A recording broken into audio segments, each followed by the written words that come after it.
میاں بیوی کے پاس جو ہے وہ چلے جاتے تھے، ٹھیک ہے، لیکن اللہ تعالیٰ نے پھر اس کی اجازت دے دی۔ تو تمہارے روزوں کے زمانے میں راتوں کو اپنی بیویوں کے پاس جانا حلال کر دیا گیا، وہ تمہارے لیے لباس ہے اور تم ان کے لیے۔ اللہ کو معلوم ہو گیا کہ تم لوگ چپ کے اپنے آپ سے خیانت کر رہے تھے، مگر اس نے تمہارا قصور معاف کر دیا اور تم سے درگزر فرمایا۔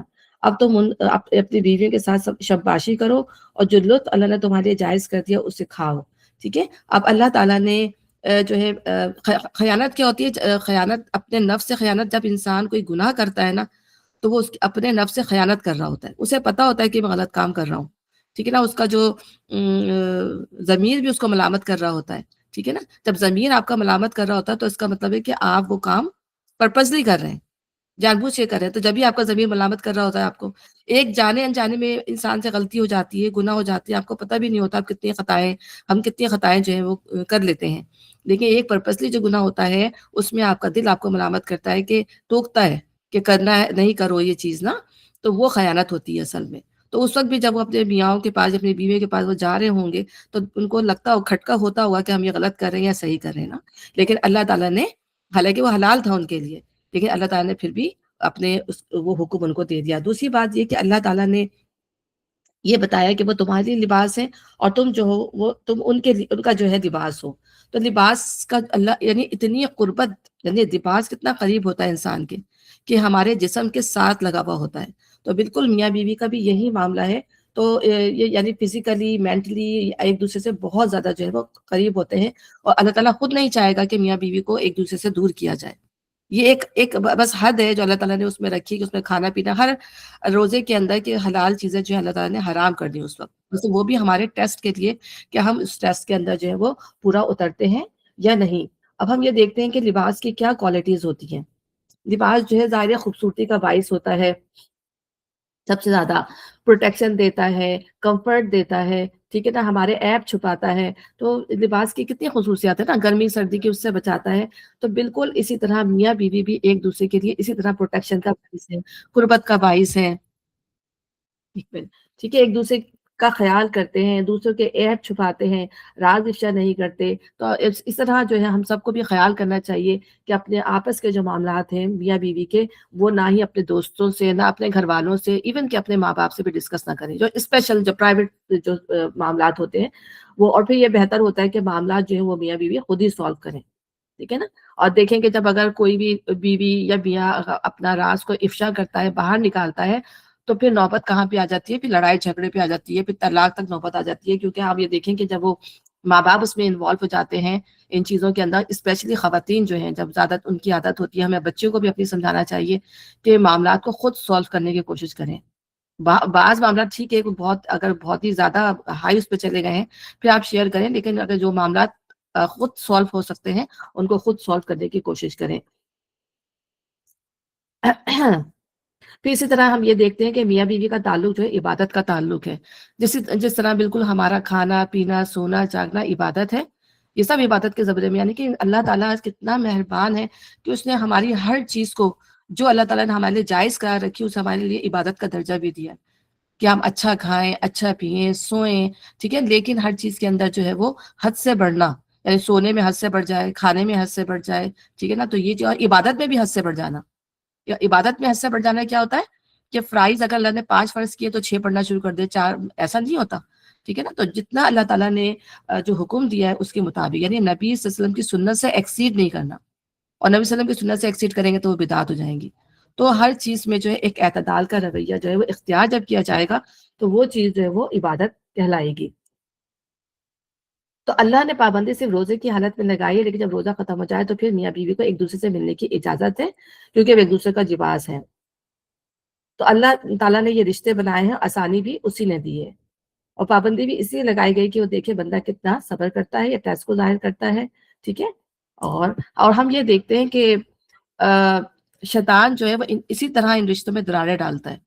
اگر میاں بیوی کے درمیان قربت نہ ہو، دوری ہو، کوشش کرنا چاہیے اگر ایسے معاملات بھی چل رہے ہوں، کیونکہ آپ الحمدللہ ہم پڑھتے ہیں، قرآن پڑھ رہے ہیں، سمجھ رہے ہیں، ہو سکتا ہے ہمارے ہسبینڈ اس طرح سے نہ پڑھتے ہوں، اس طرح سے نہ سمجھتے ہوں، ہمیں زیادہ سمجھ میں آ رہی ہے الحمدللہ۔ تو اگر ایسے کوئی معاملات ہو جائیں، اگر کوئی یعنی کیا ہوتا ہے کہ بعض دفعہ کوئی اپنے حق سے ہٹنے کے لیے تیار نہیں ہوتا، بیوی جو ہے وہ اپنے حق سے ہٹنے کو تیار نہیں ہوتی، ہسبینڈ جو ہے وہ اپنے حق سے تیار نہیں ہوتے، اور پھر اس طرح یہ لڑائیاں جو ہے وہ طول پکڑ جاتی ہیں۔ اگر ہمیں سمجھ ہے، اگر ہم زیادہ جانتے ہیں، ہمیں اللہ تعالیٰ نے نالج دے دی ہے قرآن سے، تو ہمیں چاہیے کہ پھر ہم صلح کا طریقہ جو ہے اختیار کریں، کیونکہ شیطان جو کھڑا ہی اسی لیے ہے کہ وہ میاں بیوی کے درمیان اس کا سب سے بہترین مشغلہ آپ یہ کہہ لیں کام جو وہ یہ کہ میاں بیوی کے درمیان جو ہے وہ دراڑ ڈالا، ان کے رشتوں کو جو ہے وہ ختم کرنا۔ اب تم اپنی اچھا اب کیا ہے، نیز راتوں کو کھاؤ پیو یہاں تک کہ تم کو سیاہی شب کی دھاری سے سفیدہ صبح کی دھاری نظر آ جائے، یعنی کہ ڈان شروع ہو جائے اور فجر کا ٹائم جو ہے وہ شروع ہو جائے، تو فجر کے ٹائم تک جو ہے کھانے کی اجازت ہے۔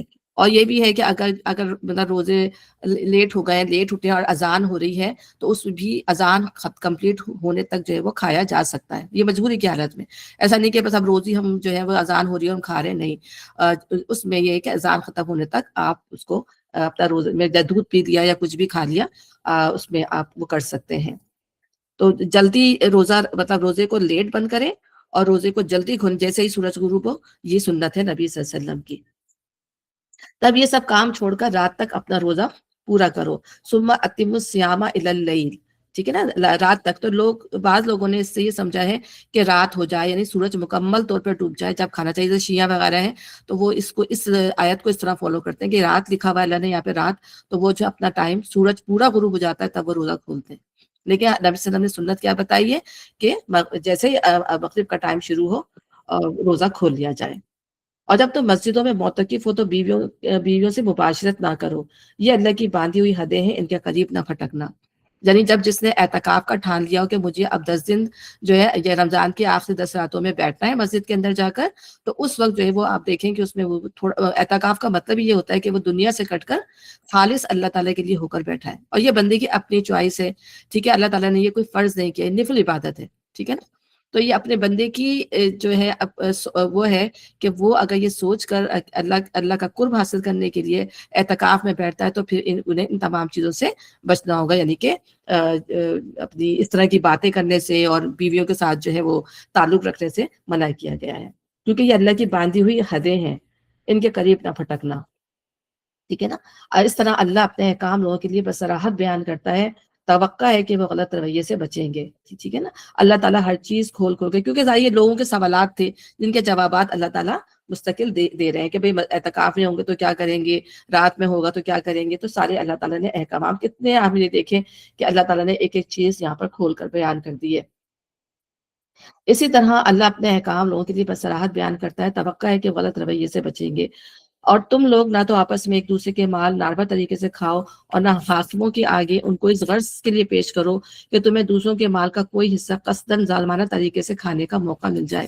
اب یہ دیکھتے ہیں کہ اللہ تعالیٰ نے کتنا مطلب آپ دیکھیں کہ پورا ہماری اصلاح کے لیے ایک ایک چیز بیان کی ہے کہ اب لوگوں کے مال ناجائز طریقے سے کھانے کا مطلب کیا ہے کہ باطل طریقوں سے، جیسے سود کھانا، رشوت کھانا، لاٹری میں مال نکال دینا، یتیموں کا مال کھا جانا، شرط لگا کے کسی کا مال کھا جانا، چوری کرنا، ڈاکہ ڈالنا، جوا کھیلنا، ٹھیک ہے نا۔ یہ تمام جو ہے یہ ایسی بڑی بڑی چوری، یہ تمام ایسی بڑی بڑی چیزیں ہیں جس کے اندر جو ہے لوگ جو ہے دوسرے لوگوں کا مال جو ہے وہ اس میں کم ناپنا، کب تولنا، ٹھیک ہے نا، ناپنا تولنا بھی کم، اور اس طرح چیزوں میں ملاوٹ کر کے دینا، اس طرح سے بھی پیسہ کمانا، تو یہ تمام چیزیں حرام اس میں آ جاتی ہیں، اور اللہ تعالیٰ نے ان تمام چیزوں سے لوگوں کو جو ہے وہ منع کیا ہے، کیونکہ یہ ناجائز چیزیں ہیں، اور وہ ہر کام جو انسان کے نفس پر گرا گزرتا ہے وہ خراب ہوتی ہے، چاہے وہ کسی کے ساتھ برا ہی کیوں نہ کر رہا ہو۔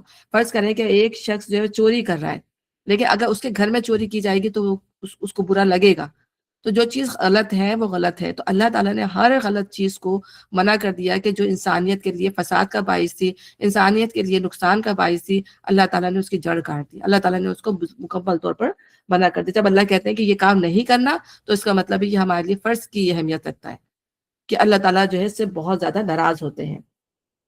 پھر اللہ تعالیٰ نے اس کی جو ہے ایک مثال کیا دی ہے یہ ناروا طریقے سے کھانے کی، کہ اور نہ حاکموں کے آگے ان کو اس غرض کے لیے پیش کرو کہ تمہیں دوسروں کے مال کا کوئی حصہ قصداً ظالمانہ طریقے سے کھانے کا موقع مل جائے۔ یعنی آپ کیا ہوتا ہے کہ عدالتوں میں ہم یہ دیکھتے ہیں نا کہ کسی کی پراپرٹی کسی کی ہوتی ہے، وہ کمزور ہوتا ہے، اور پھر کیا ہوتا ہے کہ وہ رشوت دے کے وہ پراپرٹی ہتھیا لی جاتی ہے، اسی طرح یتیموں کا مال بھی ان کی پراپرٹیز بھی ظاہر وہ کمزور ہیں، ان کو تو پتہ ہی نہیں، اور پھر رشوت دے کے حاکموں سے ان کا مال جو ہے وہ ہتھیار لیا جاتا ہے، اپنے نام کر لیا جاتا ہے. تو یہ تمام کام جو ہے وہ باطل ہے. پھر اس کے بعد کیا ہے کہ لوگ تم سے چاند کی گھٹتی بڑھتی صورتوں کے متعلق پوچھتے ہیں، کہو یہ لوگوں کے لیے تاریخوں کی تعین کی اور حج کی علامتیں ہیں.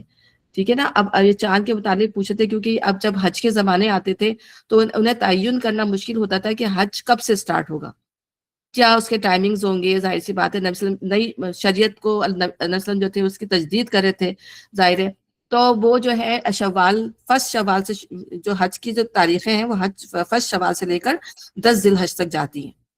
تو جب شوال کا چاند شروع ہو جاتا ہے تو پھر حج کی تیاریاں شروع ہو جاتی ہیں. پھر آپ یہ دیکھیں کہ عمرہ بھی بند کر دیا جاتا ہے میرے خیال سے شوال ذیقت کے اندر جو ہے بند کر دیا جاتا ہے، کیونکہ اس وقت پھر وہ حج کی تیاریاں جو ہے وہاں پہ شروع کر دی جاتی ہیں. تو یہاں پہ یہی بتایا جا رہا ہے کوئی لوگوں کے لیے تاریخوں کی تعین کی اور حج کی علامتیں ہیں. نیز ان سے کہو یہ کوئی نیکی کا کام نہیں کہ تم اپنے گھروں میں پیچھے کی طرف سے داخل ہوتے ہو. نیکی تو اصل میں یہ ہے کہ آدمی اللہ کی ناراضی سے بچے، لہذا تو اپنے گھروں میں دروازے ہی سے آیا کرو، البتہ اللہ سے ڈرتے رہو شاید کہ تمہیں فلاح نصیب ہو جائے.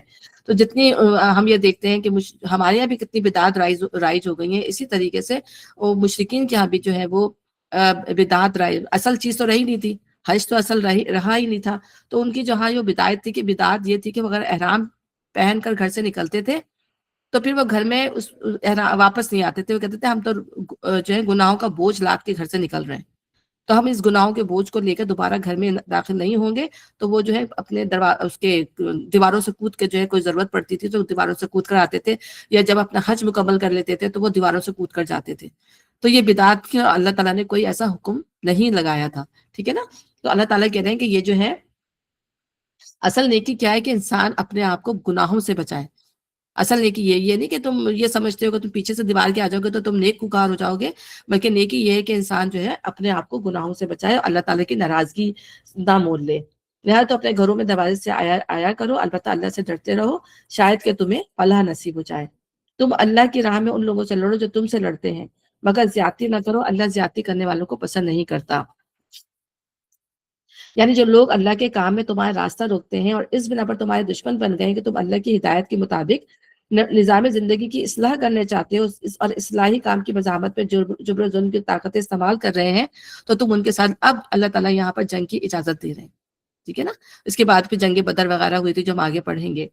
تو اللہ تعالیٰ جو ہے یہاں پر اب کیونکہ مکہ میں تو اجازت نہیں دی گئی، اس وقت بھی مانگتے تھے کہ ہمیں اجازت دیں ہم لڑیں، کیونکہ ان پر جو ہے صرف ظلم ہو رہا تھا، وہ بدلہ نہیں لے سکتے تھے مسلمان. اب یہاں پہ اللہ تعالیٰ کہہ رہے ہیں کہ اگر کوئی، کیونکہ لوگ گروہ کی شکل میں ہوتے تھے اور پھر مسلمانوں کو تنگ کر رہے تھے، وہ تو اللہ تعالیٰ نے پھر ان کو اجازت دی، اور پھر اتنی اجازت دی کہ بس تم اتنا بدلہ لے لو جتنا انہوں نے تمہارے ساتھ کیا ہے. ان سے لڑو جہاں بھی تمہارا ان سے مقابلہ پیش آئے، اور انہیں نکالو جہاں سے انہوں نے تم کو نکالا ہے. اس لیے کہ قتل اگرچہ برا ہے مگر فتنہ اس سے بھی زیادہ برا ہے. فتنہ کیا ہوتا ہے؟ ایک تو پرسیکیوشن ہوتی ہے، یعنی کہ مارنا، تباہی مچانا فتنہ کہلاتا ہے. اور اس کے علاوہ جو یہ شرک اور یہ جو کفر ہے یہ بھی فتنہ ہے. تو ان سے لڑو صرف اس لیے کہ شرک نہ رہے اور کفر نہ رہے اور اللہ کا نام جو ہے وہ بلند ہو. اور مسجد حرام کے قریب جب تک وہ تم سے نہ لڑے تم بھی نہ لڑو، کیونکہ مسجد حرام تو ہے ہی امن کی جگہ، تو وہاں تو لڑنا ویسے بھی، لیکن اگر وہ تمہارے آگے ہاتھ بڑھاتے ہیں تو پھر تمہیں بھی اجازت ہے کہ تم مجھ سے لڑو. مگر جب وہ لڑنے سے نہ چکے تو تم بھی بے تکلف انہیں مارو، کہ ایسے کافروں کی یہی سزا ہے. پھر اگر وہ باز آ جائے تو جان لو کہ اللہ معاف کرنے والا اور رحم کرنے والا، تو تم بھی اپنے ہاتھ روک لو. تم ان سے لڑتے رہو یہاں تک کہ فتنہ باقی نہ رہے اور دین اللہ کے لیے ہو جائے. ٹھیک ہے. یہاں فتنے کا لفظ اوپر کے معنی میں ذرا مختلف استعمال ہوا ہے. اس سے ظاہر ہوتا ہے کہ اس مقام پر فتنے سے مراد وہ حالت ہے جس میں دین اللہ کے بجائے کسی اور کے لیے ہو، اور لڑائی کا مقصد یہ ہے کہ فتنہ ختم ہو جائے اور دین صرف اللہ تعالیٰ کے لیے ہو جائے اور اللہ کے قانون کی حکمرانی ہو جائے. اور پھر اگر وہ باز آ جائیں تو سمجھ لو کہ ظالموں کے سوا اور کسی پر دست درازی روانہ ہے، یعنی کہ پھر وہ باز آ جائے، سرنڈر کر دیں، تو پھر آپ اپنے ہاتھ روک لیں. ماہ حرام کا بدلہ ماہ حرام ہی ہے، یعنی جو حرمت والے مہینے ہیں، حرمت والے مہینے ہمیشہ سے اللہ تعالیٰ نے وہ رجب، ذیقت، ذی الحج اور محرم، ٹھیک ہے نا، ذیقت، ذی الحج، محرم اور رجب، یہ 4 مہینے تھے جن میں جو تھی وہ جنگ بند تھی. اور یہ حضرت ابراہیم علیہ السلام کے زمانے سے ہی یہ حرمت والے مہینے تھے. تو اللہ تعالیٰ نے ان کو پھر حرمت کے مہینے کے طور پر ایسے ہی رکھا. اور ان میں جو ہے کوئی اگر زیادتی کرے تو ان کی زیادتی پر ان کو یا سزا دی جائے گی یا ان کو متنبع کیا جائے گا۔ تو ماہ حرام کا مطلب ماہ حرامیہ اور تمام حرمتوں کا لحاظ برابری کے ساتھ۔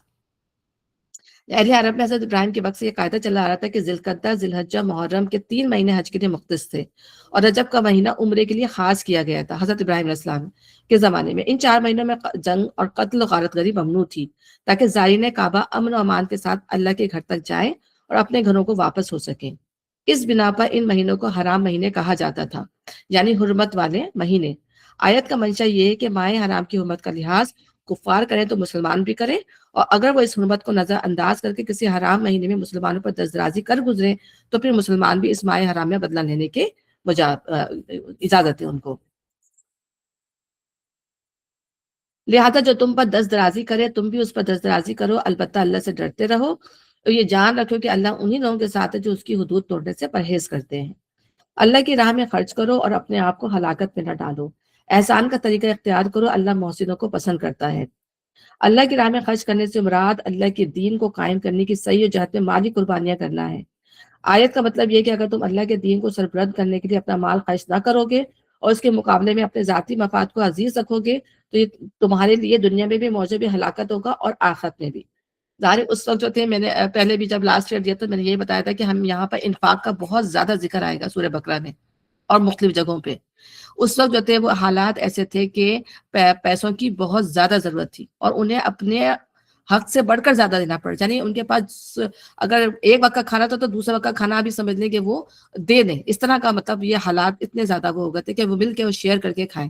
آج یہ حالات نہیں ہے، حالانکہ آج بھی اگر ہمیں اس طرح کی ضرورت پڑے تو ہمیں اس طرح خرچ کرنا ہوگا۔ تو یہ اس زمانے کے حالات ہیں، لیکن اللہ تعالیٰ کو اللہ کے راستے میں خرچ کرنا سب سے زیادہ پسندیدہ عمل ہے، کیونکہ اس کے صدقے کے بارے میں کہا جاتا ہے نا کہ ایک شخص جو ہے اگر مرنے کے بعد جو ہے جب وہ صدقے کی اہمیت کو دیکھے گا تو کہے گا کہ میں جو ہوں مرنے کے بعد دوبارہ دنیا میں جاؤں اور میں صدقہ کروں۔ اس کی یہ آرزو ہوگی، اس کی یہ آرزو نہیں ہوگی کہ میں جو ہوں نماز پڑھوں، میں روزہ دوں اور مطلب حج کروں، اس طرح کی نہیں، صدقہ، کیونکہ صدقے کے ایفیکٹ وہ آخرت میں دیکھے گا کہ اس کے ایفیکٹ کتنا ہے، کہ لوگوں نے جو صدقات کیے ہوں گے وہ کس طرح پہاڑ کی شکلوں میں اور کتنا بڑے بڑے شکلوں میں جو ہے وہاں پر اس کو موجود پائیں گے۔ تو احسان کا طریقہ اختیار کرو کہ اللہ محسنوں کو پسند کرتا ہے، یعنی اس میں احسان کا معاملہ اختیار کرے بندہ۔ احسان کا معاملہ کیا ہوتا ہے کہ اس سے بڑھ کر دے جو اس کے پاس ہے۔ ہم یہ دیکھتے ہیں صحابہ کرام نے، ہم نے ابو بکر کا دیکھتے ہیں کہ وہ اپنے گھر کا سارا سامان لیا ہے جنگ تبوک میں، حضرت عمر اپنے گھر کا آدھا سامان لیا ہے۔ تو ایسے وقت میں، ایسی مصیبت میں انسان کو اپنا دل جو ہے وہ کھلا کرنا چاہیے اور اللہ کے لیے جو خرچ کرنا چاہیے۔ اور پھر یہ کہ اگر ایسا جو ہے صدقہ قبول نہیں ہے جب انسان کے دل کے اندر تنگی آ رہی ہو، کیونکہ پھر وہ جو ہے وہ اپنی دل کی خوشی سے نہیں دے رہا ہوتا۔ انسان تھوڑا دے، ٹھیک ہے نا، لیکن اس کے دل کے اندر جو ہے خوشی ہو، اطمینان ہو، تب وہ جو ہے اللہ کے راستے میں جو ہے وہ اور دے۔ اور پھر احسان یہ ہے کہ جب آپ کسی کو دیں تو پھر آپ اس سے واپسی کی امید نہ رکھیں۔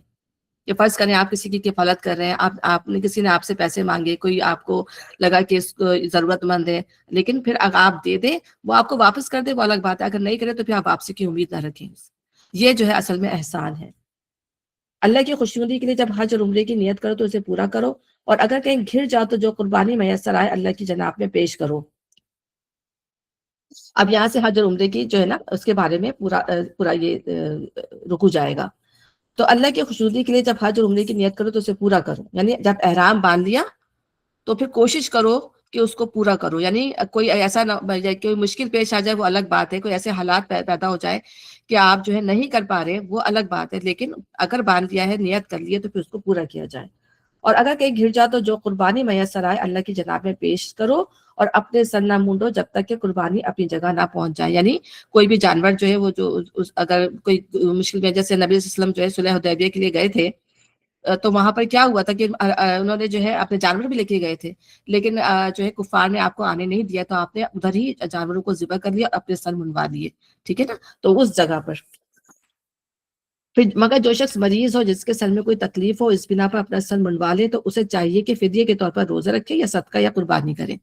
یعنی کسی کے سر میں کوئی مشکل ہو گئی، کوئی خارش ہو گئی، کوئی لائس، ظاہر اس زمانے میں تو گرمیاں بھی بہت ہوتی تھی تو جوئیں بھی پڑ جاتی ہوں گی، سر کے اندر کیڑے پڑ جاتے ہوں گے، تو اس لیے کہا کہ اگر کوئی پریشانی ہو جائے، اگر مہینوں کے سفر ہوتے تھے آپ یہ دیکھیں، تو کہا ہے کہ پھر وہ اگر اس کی تکلیف بڑھ گئی ہے اور وہ عمرے سے پہلے ہی اس کو سر منڈوانا پڑ گیا تو اس کے نتیجے کے طور پر وہ روزہ رکھے گا یا صدقہ دے گا یا قربانی دے گا.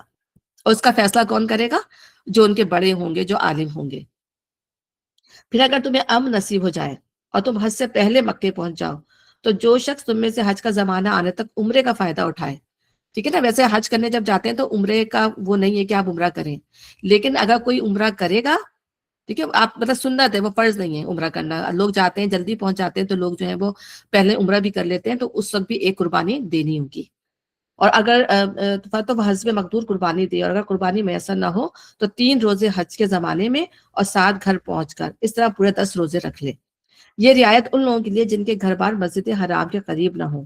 اللہ کے ان احکام کی خلاف ورزی سے بچو اور خوب جان لو کہ اللہ سخت سزا دینے والا ہے. بے شک حج کے مہینے سب کو معلوم ہے، ٹھیک ہے نا. وہی ہمیں نے بتایا کہ 1 شوال سے لے کر 10 ذی الحج تک.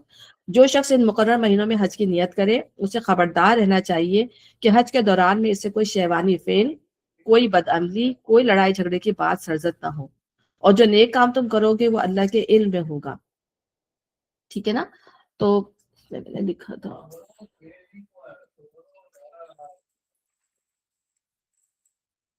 یہ احرام کی حالت کی جو پابندیاں ہیں وہ کیا ہے کہ بیویوں سے میل ملاپ نہیں کرنا، گناہ کا کوئی کام نہیں کرنا، لڑائی جھگڑے سے بچنا.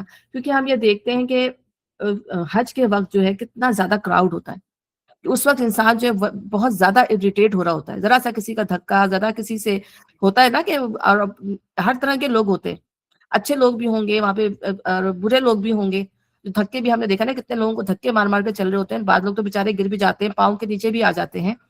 کیا کچھ نہیں ہوتا وہاں پہ، ہر طرح کے لوگ ہوتے ہیں، آتے سب اللہ کی محبت میں ہے، لیکن ہر ایک کا ٹیمپر جو ہے وہ ڈفرنٹ ہوتا ہے.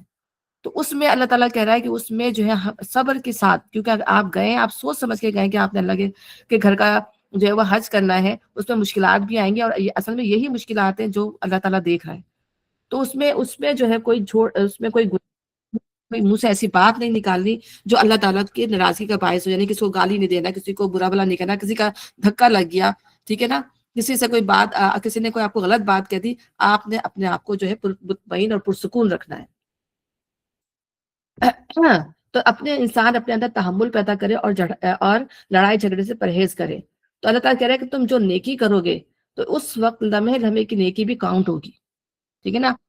اس وقت جب انسان جو ہے اللہ کے آگے جب حج کر رہا ہوتا ہے تو اس وقت صرف اور صرف انسان جو ہے وہ اللہ وہی الفاظ نکالے جو اللہ کو پسند ہے، ٹھیک ہے نا. دعائیں پڑھے، اللہ تعالیٰ کا ذکر کرے، جو طواف میں پڑھنے کی دعائیں ہیں، جو صحیح میں پڑھنے کی دعائیں ہیں، انہیں دعاؤں کو جو ہے وہ انسان اپنے منہ سے نکالے. اور کسی کی اگر جو ہے ہیلپ کرنے کی بھی ضرورت پڑ جائے، کیونکہ وہاں پہ ہیلپ کرنا بھی بڑا مشکل ہو جاتا ہے، انسان اپنے آپ کو ہی سنبھال لے تو بہت بڑی بات ہے وہاں پر. لیکن اگر ایسی پڑ جائے کوئی ضرورت تو اس وقت کسی کی فرض کرے بعض لوگ بےچارے کھڑے نہیں ہو پاتے، بعض لوگوں کو کرسیوں کی وہاں پہ ضرورت ہوتی ہے، تو سر اگر ہمت ہے، اگر کوئی یہ کام کر سکتا ہے تو وہ لوگوں کے لیے، وہ ان کی لوگوں کے لیے آسانیاں پیدا کرے وہاں پر. یا پھر تھوڑی سی لوگوں کو نمازوں کی جگہ نہیں مل رہی ہوتی صفے بنانے میں، تو آپ ایسا کریں کہ تھوڑی جگہ بنوائیں جگہوں میں، تاکہ لوگوں کو جو ہے وہ وہاں پر نماز پڑھنے کے لیے آسانی ہو جگہ. بلکہ پاس کرتا لوگ تو پھیل کے اپنا سامان پھیلا کے بیٹھ جاتے ہیں پورا وہاں پر. دیکھا ہوگا جو وہاں پر عمرے کے لیے حج کے لیے گیا ہو تو پورے سامان پھیلا کے، بھائی آپ اپنے سامان کو ایک جگہ رکھیں تاکہ دوسرے جتنے بلا رہے ہیں، اب وہ جگہ ایسی ہے کہ ہر ایک کو تھوڑی تھوڑی جگہ کی ضرورت ہوتی ہے، تو لوگوں کے لیے وہاں پر آسانیاں پیدا کرے. ایسا نہ ہو کہ پورا کا پوری جگہ جو ہے آپ اپنے آرام سے لیٹنے کے لیے، بیٹھنے کے لیے، اور دوسرے کو وہ جگہ نہ مل سکے. تو یہ تمام چیزیں جو ہے وہ نیکی کے کاموں میں آتی ہیں. تو وہاں پر فضول باتوں میں، لڑائی جھگڑوں میں وقت کے بجائے پورا وقت نیکی کے کاموں میں لگانا ہے، عبادت میں، طواف میں، ذکر میں اپنے آپ کو مصروف رکھنا ہے. اور اگر کسی کو مدد کی ضرورت پڑے تو پاسبل ہو تو ضرور کرے. پھر اللہ تعالیٰ فرما رہا ہے کہ زیادہ راہ لو. پھر اگر آ گیا سفر حج کے لیے زیادہ راہ ساتھ لے جاؤ، سب سے بہتر زیادہ راہ پرہیزگاری ہے. بس اے ہوش مندو، میری نافرمانی سے پرہیز کرو. زیادہ راہ کیا ہوتا ہے؟ زیادہ راہ یعنی توشہ، یعنی کھانا. ارے اس زمانے میں تو کھانا لے کے جایا جاتا تھا، لوگ سوار ہو کے کھانا، اپنا کھانا پینا سب کچھ لے کر آتے تھے. اور اب تو ظاہر ہے وہاں پر ہر چیز میسر ہے، پیسہ ہو تو انسان جو ہے ہر چیز جو ہے وہ آسانی سے وہاں پر خرید سکتا ہے.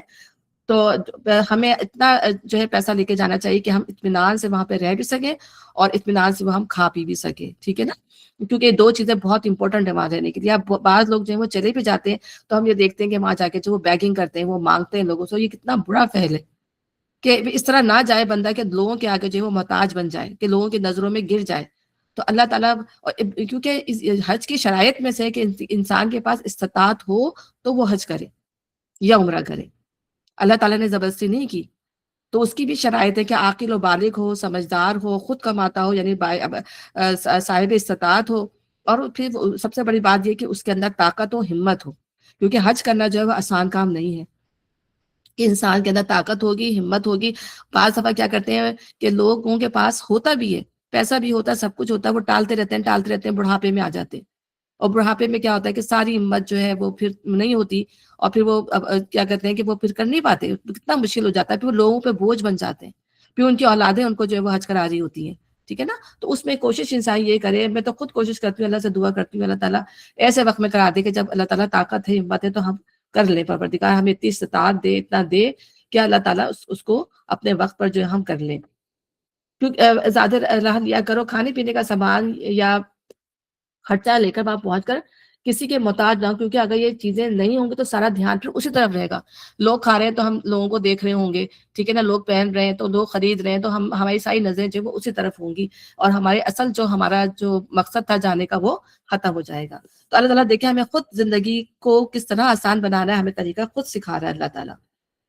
تو جو شخص تم میں سے حج کا زمانہ آنے تک عمرے سے اچھا یہاں تو میں نے پڑھ لیا، سوری. سفر حج کے ساتھ زیادہ راہ لے کے جاؤ، سب سے بہتر زیادہ راہ پرہیزگاری ہے. بس ہوش مندوں میں نافرمانی سے پرہیز کرو. یعنی اللہ تعالیٰ کہہ رہے ہیں پرہیزگاری ہے. جاہلیت کے زمانے میں حج کے لیے زیادہ راہ ساتھ لے کر نکلنے کو دنیا دارانہ فعل سمجھا جاتا تھا، اور ایک مذہبی آدمی سے توقع کی جاتی تھی کہ وہ خدا کے گھر کی طرف دنیا کا سامان لیے بغیر جائے گا. اس آیت میں ان کے اس غلط خیال کی تردید کی گئی ہے، اور انہیں بتایا گیا ہے کہ زیادہ راہ نہ لینا کوئی خوبی نہیں ہے. اصل خوبی خدا کا خوف، اس کے احکام کی خلاف ورزی سے اجتناب، اور زندگی کا پاکیزہ ہونا ہے. جو مسافر اپنے اخلاق درست نہیں رکھتا اور اللہ سے بے خوف ہو کر برے اعمال کرتا ہے، وہ اگر زیادہ راہ ساتھ نہ لے کر محض ظاہر پر فقیری کی نمائش کرتا ہے تو اس کا کوئی فائدہ نہیں. خدا اور خلق دونوں کی نگاہ میں وہ ذلیل ہوگا، اور اپنے اس مذہبی کام کی بھی توہین کرے گا جس کے لیے وہ سفر کر رہا ہے. لیکن اگر اس کے دل میں خدا کا خوف ہو، اس کے اخلاق درست ہوں، تو اللہ کے یہاں بھی اس کی عزت ہوگی، اور خلق بھی اس کا احترام کرے گی، چاہے اس کا توشہ دان کھانے سے بھرا ہوا کیوں نہ ہو. ٹھیک ہے نا. اور اگر حج کے ساتھ ساتھ تم اپنے رب کا فضل بھی تلاش کرتے جاؤ تو اس میں کوئی مذائقہ نہیں. یہ بھی قدیم عربوں کا ایک جاہلانہ تصور تھا کہ سفر حج کے دوران میں کسب معاش کے لیے کام کرنے کو برا سمجھتے تھے، کیونکہ ان کے نزدیک کسب معاش ایک دنیا دارانہ فعل تھا، اور حج جیسے ایک مذہبی کام کے دوران میں اس کا ارتکاب مذموم تھا. تو اللہ تعالیٰ نے اس کو بھی وہ یہاں پہ ختم کیا اور کہا ہے کہ اگر تم حج کر لو اور اس کے بعد جو ہے تم اپنا کوئی تجارت کر سکتے ہو، کیونکہ لوگ دور دور سے جاتے ہیں، وہ چاہتے ہیں کہ ہمارا سامان، جیسے فرض کریں میں پاکستان میں ہوں، پاکستان کی کوئی ایسی چیز ہے جو بہت اچھی طریقے سے وہاں بیچی جا سکتی ہے، یا کینیڈا کی کوئی بہت اچھی چیز بیچی جا سکتی ہے، تو ہم لے جا سکتے ہیں، اس کو بیچ سکتے ہیں، اس میں کوئی گناہ نہیں. تو انسان یہ کام کر سکتا ہے، وہاں پہ خریداری بھی کر سکتے ہیں، شاپنگ بھی کر سکتے ہیں، لوگ لے کے بھی آتے ہیں چیزیں وہاں سے. تو لیکن اصل کام کیا ہے کہ انسان راستی کے ساتھ نیکی کے ساتھ جو ہے وہ اپنا حج جو ہے وہ مکمل کرے. پھر جب عرفات سے چلو تو مشعر حرام کے پاس ٹھہر کر، یعنی مزدلفہ کے پاس ٹھہر کر اللہ کو یاد کرو، اور اس طرح یاد کرو جس کی ہدایت اس نے تمہیں دی ہے، ورنہ اس سے پہلے تم لوگ بھٹکے ہوئے تھے. پھر جہاں سے اور سب لوگ پلٹتے ہیں وہیں سے تم بھی پلٹو، اللہ سے معافی چاہو. یعنی حضرت ابراہیم اور اسماعیل اسلام کے زمانے سے عرب کا معروف طریقہ حج یہ تھا کہ 9 ذی الحج کو مینا سے عرفات جاتے تھے اور رات کو وہاں سے پلٹ کر مزدلفہ میں ٹھہرتے تھے. مگر بعد کے زمانے میں جب رفتہ رفتہ قریش کی برہمیت قائم ہو تو انہوں نے کہا ہم اہل عرب ہیں، ہمارے رتبے سے، ہمارے مرتبے سے یہ بات بروتر ہے کہ ایک منٹ، تو 1 منٹ میں کال لے رہی ہوں. ہے ٹھیک ہے، 1 منٹ کے لیے.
سوری وہ فون آ گیا تھا MCNA کا پوچھنے کے لیے نا، تو میں اچھا تو وہ جو تھے کیا کہتے ہیں چاچا، انہوں نے یہ شان اپنے لیے یہ شان امتیاز قائم کی کہ مزدلفہ تک جا کر ہی پلٹ آتے اور عام لوگوں کو عرفات تک جانے کے لیے چھوڑ دیتے تھے. پھر یہی امتیاز جو ہے وہ بعد میں پھر ان کے یہاں ہی چلتا چلا گیا. تو وہ جو تھے اپنے آپ کو بہت بڑا سمجھتے تھے، اور یعنی کہ روزہ جو حج ہے ہی عرفات، اس کو یوم عرفہ اسی لیے کہا جاتا ہے کہ اگر عرفے تک نہیں گئے، عرفات میں نہیں گئے، تو پھر حج کمپلیٹ نہیں ہوتا. تو وہ یہ اہم کام جو ہے وہ کرتے ہی نہیں تھے. تو اللہ تعالیٰ یہی کہہ رہے ہیں کہ جس طرح سب وہاں جاتے ہیں تو میں بھی وہاں جا کر واپس آنا ہوگا، ٹھیک ہے نا. اور پھر جب اپنے حج کے ارکان ادا کر چکو، یعنی کہ اب تو جس طرح پہلے اپنے آباء و اجداد کا ذکر کرتے تھے، اس طرح اب اللہ کا ذکر کرو، بلکہ اس سے بھی بڑھ کر. تو وہ وہاں جا کے کیا کرتے جب وہ واپس پلٹتے تھے تو وہ وہاں بیٹھ کر جو ہے وہ اپنے ماضی کے قصے بیان کرتے تھے، اب اپنے آباء و اجداد کی کہانیاں سناتے تھے، اور اس میں اللہ کو یاد نہیں کرتے تھے. تو اللہ تعالیٰ کہہ رہے ہیں اب تم جو ہو بہت زیادہ اللہ کو یاد کرو، یعنی زبانی بھی، قلبی بھی، عملی بھی، پھر صحیح بھی کرو، طواف بھی کرو، کنکریاں بھی مارو شیطان کو، پھر وہ تمام کام کرنے ہوں گے، ٹھیک ہے نا. اور پھر بہت زیادہ جو ہے اللہ کا ذکر کرنا ہوگا. بقا اللہ کو یاد کرنے والے لوگوں میں بھی بہت فرق ہے. ان میں سے اب اس میں یہ بتا رہے ہیں کہ جو اللہ کو یاد کرتے ہیں ان میں بھی کیٹیگریز ہیں. تو ان میں سے کوئی تو ایسا جو کہتا ہے اے ہمارے رب ہمیں دنیا ہی میں سب کچھ دے دے، ایسے شخص کے لیے آخرت میں کوئی حصہ نہیں. اور کوئی کہتا ہے کہ اے ہمارے رب ہمیں دنیا میں بھی بھلائی دے اور آخرت میں بھی بھلائی، اور آگ کے عذاب سے ہمیں بچا. ایسے لوگ اپنے کمائی کے مطابق دونوں جگہ حصہ پائیں گے، اور اللہ کو حساب چکاتے جو ہے وہ کچھ دیر نہیں لگتی. یعنی طواف ہم یہ جو جاتے ہیں حج کرنے کے لیے یا عمرہ کرنے کے لیے، تو طواف کے ہر چکر میں یعنی رکن یمانی سے لے کر حجر اسود تک جو ہے پھر یہی پڑھتے ہیں ربنا. یہ نبی صلی اللہ علیہ وسلم کی سنت ہے کہ رکن یمانی سے لے کے حجر اسود تک جو ہے جب اس موڑ پر پہنچتے ہیں تو پھر ربنا آتینا پھر دنیا ہی، پھر کچھ اور نہیں پڑھتے. اور اگر پورے طواف میں آپ صرف یہی مانگتے ہیں اللہ تعالیٰ سے تو یہی انسان کے لیے کافی ہو جاتا ہے، بجائے یہ کہ وہ مختلف بدعات والی چیزیں یوز کرے اپنی طرف سے. کوئی یا تو کوئی ایسی دعائیں مانگے جو سنت سے ثابت ہے، یا آپ کے دل میں کوئی حاجات ہے اس طرح کی دعائیں مانگے، لیکن کوئی ایسے کام نہ کرے جو سنت سے ثابت نہ ہو. تو پھر وہ دعائیں جو ہے وہاں پر جو ہے وہ قبول ہوتی ہیں. اور پھر جو ہے اللہ تعالیٰ یعنی دنیا کی بھلائیاں یعنی دونوں جہاں کی بھلائیاں. تو دنیا بھی کی بھلائی اصل میں آخرت کی بھلائی ہے. دنیا کی بھلائی کیا ہوتی ہے؟ وہ صرف دنیا کی بھلائی یہ نہیں ہوتی کہ انسان کو جو ہے اچھا گھر مل گیا، اچھا پیسہ مل گیا، اچھی صحت مل گئی، یہ دنیا کی بھلائی نہیں ہوتی. بلکہ دنیا کی بھلائی یہ ہوتی ہے کہ اس کو اللہ تعالیٰ کی معرفت دنیا میں حاصل ہو جائے. سب کچھ موجود، اللہ کی نعمتیں بھی اس کو دنیا میں ملی ہوئی ہوں، اور سب سے بڑی نعمت جو ہے کہ وہ اپنی زندگی کو اللہ تعالیٰ کے احکام کے مطابق گزارا. یہ اصل میں بھلائی ہے کہ اللہ تعالیٰ کی نعمتیں ہیں، ہر چیز اس کو میسر ہونے کے ساتھ ساتھ اللہ تعالیٰ کی رضا بھی اس کو حاصل ہو. اور پھر وہ ظاہر سی بات ہے کہ وہ دنیا کی بھلائی ہے، اور اس کے بعد جو ہے وہ پھر وہی چیز جو ہے اس کے لیے آخرت میں بھلائی کا سبب بنے گی کہ ہم جو ہے نا دنیا آخرت کی کھیتی ہے. دنیا میں ہم جو کچھ کریں گے وہی ہم آخرت میں کاٹیں گے، جو بوئیں گے وہی کاٹیں گے. اور پھر اللہ تعالیٰ خود فرماتے ہیں کہ فَمَن زُحْزِحَ عَنِ النَّارِ وَأُدْخِلَ الْجَنَّةَ فَقَدْ فَازَ، کہ جو آگ سے بچا لیا گیا اور جنت میں داخل کر دیا گیا، اصل میں وہی کامیابی ہے. تو ہم اسی لیے اللہ تعالیٰ سے اپنے ہر نماز کے اندر ہم یہ دعا کرتے ہیں، ٹھیک ہے نا. ہماری دعاؤں کا جو سب سے بہترین مطلب جو وہ دیکھیں کہ یہ اس میں دنیا اور آخرت سمو دی گئی ہے. اور یہ بھی کہا جاتا ہے کہ جب عمرے پہ جائیں، جب حج پہ جائیں، تو پہلی نظر جو پڑے نا تو اب یہی دعا مانگنی چاہیے، کیونکہ یہ جو ہے ایک جامع دعا ہے. اس میں دنیا بھی آ جاتی ہے، اس میں آخرت بھی آ جاتی ہے.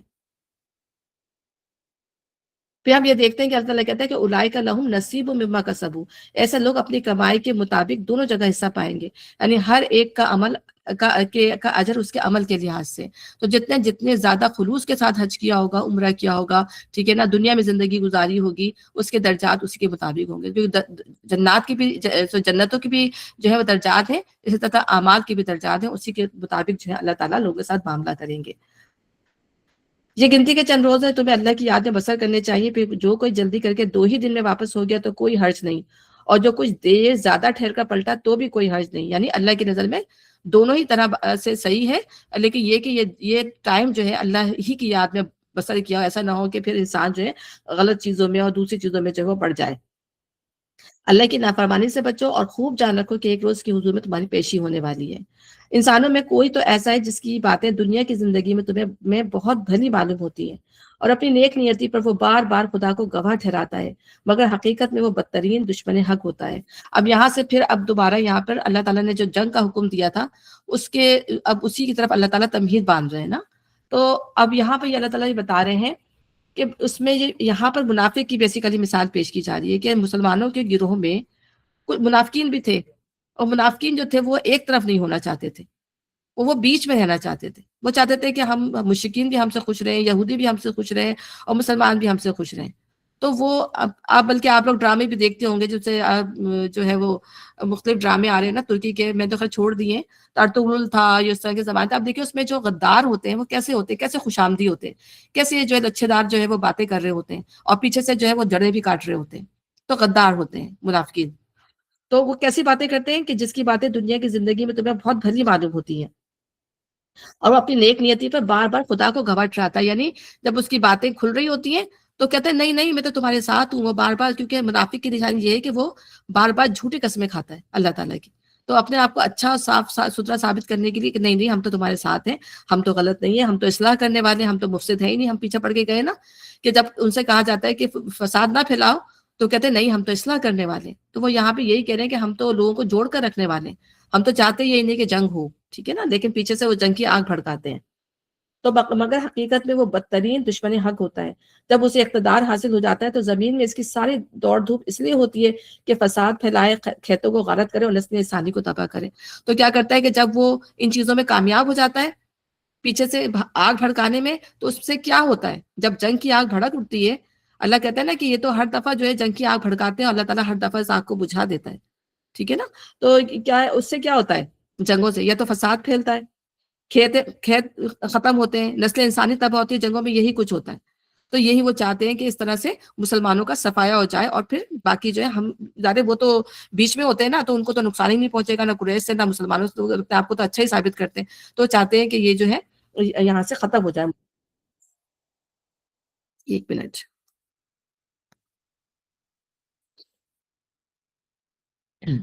اور فساد پھیلائے، کھیتوں کو غارت کرے اور نسل انسانی کو جو ہے وہ تباہ کرے. حالانکہ اللہ جسے وہ گواہ بنا رہا تھا فساد کو ہرگز پسند نہیں کرتا. جب اسے کہا جاتا ہے کہ اللہ سے ڈر، تو اپنے وقار کا خیال اس کو گناہ پہ جما دیتا ہے. کتنی مطلب آپ دیکھیں کہ انسان کی انانیت، انسان کا تکبر، انسان کا غرور اس کو جو ہے غلط کاموں سے باز نہیں رہنے دیتا. وہ پھر جب اس کو کہا جاتا ہے، جب اس کی باتیں کھل جاتی ہیں، تو پھر وہ کہتا ہے کہ نہیں میں تو اس بات سے نہیں پلٹوں گا، میں تو جو کر رہا ہوں میں صحیح کر رہا ہوں. یہ بات نہ صرف اس وقت کے منافقین کے لیے تھی، بلکہ ہم دنیا کے جو بھی معاملات ہیں اس کے اندر بھی دیکھیں تو یہ بات ہوتی ہے. جیسے میں نے ابھی کہا کہ اگر گھر کے اندر میاں بیوی ہیں، اور میاں بیوی جو ہے ایک دوسرے کی بات کو سننے کے لیے تیار نہیں ہے، بیوی اپنے موقف پہ کھڑی ہے، ہسبینڈ اپنے موقف پہ کھڑا ہے، کوئی بھی، تو کیا ہوتا ہے آخر کار جو ہے گھر کی تباہی کا مطلب گھر ٹوٹنے پہ آ جاتا ہے. بچے رل جاتے ہیں. آپ یہ دیکھیں کہ اپنی انا کو قربان نہیں کرنا. تو کوئی بھی اگر سب سے بڑی انسان یہی بات ہے کہ انسان کو اپنی انا، جب اچھائی چاہتا ہے نا بندہ، تو انسان کو اپنی انا اور اپنی جو غرور ہے اس کو جو ہے کام ڈاؤن کر دینا ہوتا ہے، جھک جانا ہوتا ہے. اسی سے معاملات جو ہے وہ اچھے ہوتے ہیں. عاجزی دکھانی پڑتی ہے تو اسی سے معاملات اچھے ہوتے ہیں. پھر ہم یہ دیکھتے ہیں کہ یہ معاملات صرف گھر تک نہیں ہے، یہ معاملات پھر سیاست میں بھی ہوتے ہیں. سیاست میں آپ دیکھیں کہ جو سیاست دان ہوتے ہیں وہ کس طرح عوام کا جو ہے بیڑا غرق کرتے ہیں، اپنی منمانیاں کر کر کے، کہ وہ کوئی بھی جھکنے کے لیے جو ہے تیار نہیں ہوتا، کوئی بھی کام ڈاؤن ہونے کے لیے تیار نہیں ہوتا. اسی طرح سے جو ہے وہ کمپنیز کے اندر دیکھیں، آرگنائزیشنز کے اندر دیکھیں کتنے کنفلکٹ ہوتے ہیں. کنفلکٹ کیوں ہوتے ہیں؟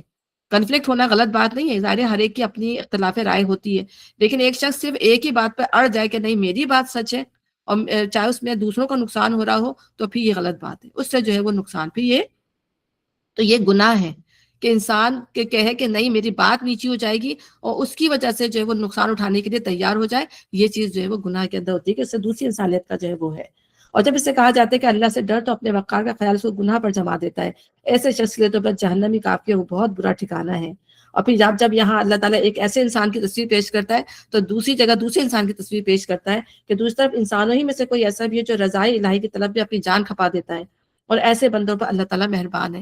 یعنی دوسری طرف وہ لوگ کھڑے ہیں جو نبی صلی اللہ علیہ وسلم کے ساتھ ہیں، اور نبی صلی اللہ علیہ وسلم کے ہر اشارے کے منتظر ہیں، اور اپنی جان اپنا مال سب کچھ لگانے کے لیے تیار ہیں، اور کوئی غلطی ان سے ہو بھی جاتی ہے تو فوراً جو ہے وہ رجوع کر لیتے ہیں.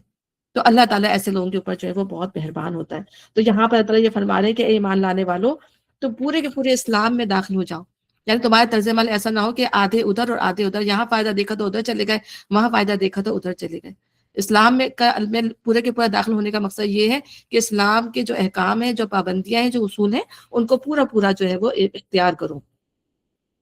اور اب دو رویوں کے بارے میں بتایا جا رہا ہے کہ دو رویے جو ہیں وہ ایک دل میں نہیں ہو سکتے، کہ ایک جو مومنانہ رویہ ہے اور ایک جو ہے منافقانہ رویہ. یہ اور پورا دین میں داخل ہونے کا مقصد یہ ہے کہ انسان پورے ایمان کے ساتھ جو ہے دین میں داخل ہو، کہ ہم کچھ حکم مانیں گے ہم کچھ حکم نہیں مانیں گے، ایسا نہیں ہونا چاہیے. اور شیطان کی پیروی نہ کرو کہ وہ تمہارا کھلا دشمن ہے، جو صاف صاف ہدایات تمہارے پاس آ چکی ہیں، اگر ان کو پا لینے کے بعد تم نے لغزش کھائی تو خوب جان رکھو کہ اللہ سب پر غالب اور حکیم و دانا ہے.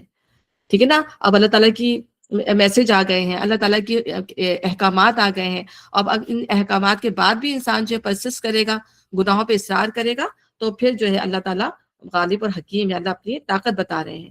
ان ساری نصیحتوں اور ہدایتوں کے بعد بھی لوگ سیدھے نہ ہوں تو کیا وہ اب اس کے منتظر ہیں کہ اللہ بادلوں کا چتر لگائے، فرشتوں کے پرے ساتھ لیے خود سامنے آ موجود ہو اور فیصلہ ہی کر ڈالا جائے. یعنی اللہ تعالیٰ بار بار لوگوں کو سمجھاتے ہیں، اور جب بس نہیں سمجھاتے تو پھر کیا کہتے ہیں کہ بس یہی رہ گیا کہ پھر اللہ تعالیٰ اپنا فیصلہ صادر کر دے. آخرکار سارے معاملات پیش تو اللہ ہی کے حضور ہونے والے ہیں. یعنی اللہ کی طاقت، اللہ کی مائٹ اتنی زیادہ ہے کہ تم یہ نہ سمجھو کہ اللہ تعالیٰ تمہیں حکم دیا جا رہا ہے تو صرف تمہیں پکڑے گا نہیں. پھر اللہ کی پکڑ ایسی ہے، ہم یہ دیکھ چکے کہ پھر اللہ کی پکڑ کیسی ہوتی ہے. پھر اللہ روئے زمین میں کسی کو بھی زندہ نہیں چھوڑتا. بنی اسرائیل سے پوچھو کیسی کھلی کھلی نشانیاں ہم نے انہیں دکھائیں، اور پھر یہ بھی انہی سے پوچھ لو کہ اللہ کی نعمت کے پانے کے بعد جو قوم اس کو شقاوت سے بدلتی ہے اسے اللہ کیسی سخت سزا دیتا ہے. یعنی ہم نے پچھلی قومیں دیکھی کہ اللہ تعالیٰ نے پچھلی قوموں کو کیا کچھ نہیں، اللہ تعالیٰ کہہ رہے ہیں نا کہ تمہیں وہ چیزیں نہیں دی گئی جو پچھلی قوموں کو دی گئی تھی. کیا کیا نعمتیں اللہ تعالیٰ نے ان کو نہیں دی تھی. لیکن جب انہوں نے اللہ کی ناشکری کی، انہوں نے اپنے نبیوں کے ساتھ جو ہے وہ مذاق اڑایا، ان کی آیات کو ان کو تکلیفیں دی، تو پھر اللہ تعالیٰ نے ان کو کیسے سخت سزا دی. اور اللہ تعالیٰ کا یہ کام نہیں ہے کہ ہدایت سے پہلے انسان کسی کو اللہ تعالیٰ جو ہے وہ سزا دے دے. اللہ تعالیٰ پہلے ہدایت کے تمام راستے کھولتا ہے، اس کے بعد جو لوگ جو ہے نہیں مانتے، کفر اور استکبار کیے چلے جاتے ہیں، اب پھر اللہ تعالیٰ جو ہے ان کو سزا دیتا ہے. جن لوگوں نے کفر کی راہ اختیار کی ان کے لیے دنیا کی زندگی بڑی محبوب و دلپسند بنا دی گئی ہے. ایسے لوگ ایمان کی راہ اختیار کرنے والوں کا مذاق اڑاتے ہیں، مگر قیامت کے روز پرہیزگار لوگ ہی ان کے مقابلے میں جو ہے عالی مقام ہوں گے. رہا دنیا کا رزق تو اللہ کو اختیار ہے جسے چاہے دے.